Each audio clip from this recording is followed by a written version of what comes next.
बदनाम हुए तो क्या नाम ना होगा। ये कहावत भारतीय जनता पार्टी से निष्कासित नुपुर शर्मा पर लागू होती है। कहने को नुपुर शर्मा भाजपा की राष्ट्रीय प्रवक्ता थीं, लेकिन उनकी पहचान कुछ खास नहीं थी। ये अलग बात है कि वो टेलीविजन चैनलों पर डिबेट के दौरान भाजपा का पक्ष जोरदार ढंग से रखती थी। सच्चाई तो ये ताहिर हुसैन जैसे आतंकवादी वाली पार्टी आज उल्टा चोर कोतवाल को डांटे। आइए जानते हैं नुपुर शर्मा के बारे में, जिन्होंने अपने बयान से खुद को अर्श से फर्श पर पहुंचा दिया।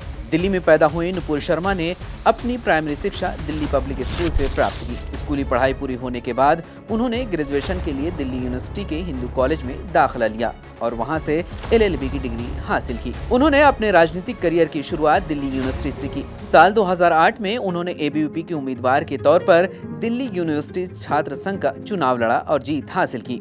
इसके बाद वो हायर एजुकेशन के लिए लंदन चली गयी, जहां से उन्होंने लंदन स्कूल ऑफ इकोनॉमिक्स के इंटरनेशनल बिजनेस लॉ में मास्टर किया। लंदन से मास्टर की डिग्री लेने के बाद वो भारत वापस आ गईं और भारत में अपनी राजनीतिक पकड़ बनाने में लग गईं। साल 2011 में उनके राजनीतिक करियर का ग्राफ काफी तेजी से आगे बढ़ा। उन्होंने बहुत ही कम समय में बीजेपी में अपनी पकड़ मजबूत बना ली और साल 2013 के विधानसभा चुनाव में बीजेपी की मीडिया कमेटी में शामिल हो गईं। साल 2015 में उन्होंने आम आदमी पार्टी के मुखिया अरविंद केजरीवाल के खिलाफ चुनाव लड़ा, लेकिन वो इस चुनाव में 31,000 वोटों से हार गईं। इस चुनाव के बाद उनकी पहचान एक दिग्गज नेता के तौर पर बन गई। इस दौरान अरविंद केजरीवाल के खिलाफ वो बेहद मुखर रहीं। अरविंद केजरीवाल के खिलाफ बयानों ने भी नुपुर शर्मा को लोकप्रियता दिलाई। इस चुनाव के बाद उन्हें आधिकारिक तौर पर दिल्ली बीजेपी का प्रवक्ता बनाया गया और फिर 2020 में उन्हें बीजेपी का राष्ट्रीय प्रवक्ता बनाया गया। अपने बेबाक अंदाज के चलते नुपुर शर्मा टेलीविजन चैनलों पर डिबेट के दौरान अपनी बातें जोरदार तरीके से रखने में माहिर हैं। नुपुर शर्मा ने अरुण जेटली और अमित शाह जैसे सीनियर नेताओं के साथ काम किया है। उन्होंने कई वेलफेयर काम भी किए हैं। वो अक्सर PM मोदी की तारीफ करती हुई नजर आती थीं। वहीं प्रधानमंत्री नरेंद्र मोदी भी नुपुर शर्मा की तारीफ कर चुके हैं और इसके साथ ही उन्हें शेरनी, बहादुर और निडर लड़ाका भी कह चुके हैं। नुपुर शर्मा का ये उरूज बहुत जल्द ही जवाल का शिकार हो गया और उनकी एक गलती ने उनकी राजनीतिक करियर को खतरे में डाल दिया।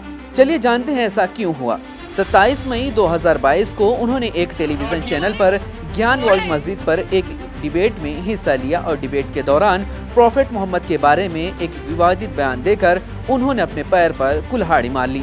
उनके इस विवादित बयान के बाद पत्रकार और फैक्ट चेकर मोहम्मद जुबैर ने ट्विटर पर उनके बयान की एक वीडियो क्लिप शेयर की, जिसके बाद इस मुद्दे को लेकर नुपुर शर्मा ने दिल्ली पुलिस में शिकायत दर्ज कराई कि उनकी बहन और माता पिता को बलात्कार, हत्या और सिर काटने की धमकियां मिल रही हैं। उन्होंने मोहम्मद जुबैर पर माहौल को खराब करने और उनके परिवार के खिलाफ सांप्रदायिक और नफरत पैदा करने के लिए फर्जी खबरें चलाने का आरोप भी लगाया। उन्होंने अपने ट्वीट में प्रधानमंत्री नरेंद्र मोदी, गृह मंत्री अमित शाह और बीजेपी के राष्ट्रीय अध्यक्ष JP नड्डा को भी टैग किया। उन्होंने एक इंटरव्यू में दावा किया कि उन्हें इन लोगों का समर्थन भी हासिल है।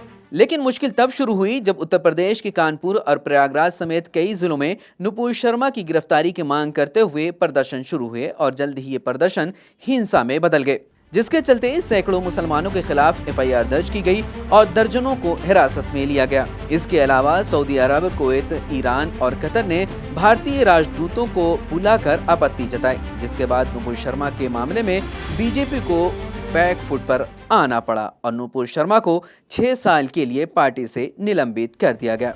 इसके साथ ही नुपुर शर्मा टीवी चैनलों और सोशल मीडिया से काफी दूर हो गईं और बीजेपी में दोबारा वापसी का इंतजार कर रही हैं। नुपुर शर्मा के बारे में आप क्या सोचते हैं? कमेंट करके हमें जरूर बताएं।